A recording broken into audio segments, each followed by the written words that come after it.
How to add color grading presets in DaVinci Resolve.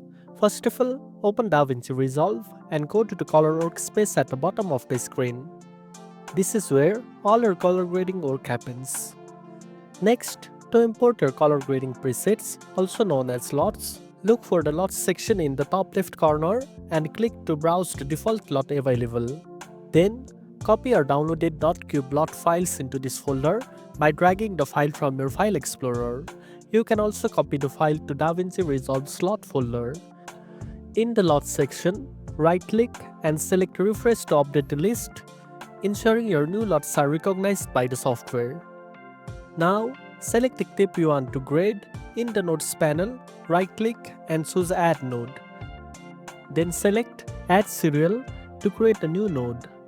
Drag and drop your newly added color grading presets onto the new node. And that's it. Now you know how to add color grading presets in DaVinci Resolve. If you found this video helpful, don't forget to like, share and subscribe for more tech tips. Thanks for watching and I'll see you in the next one.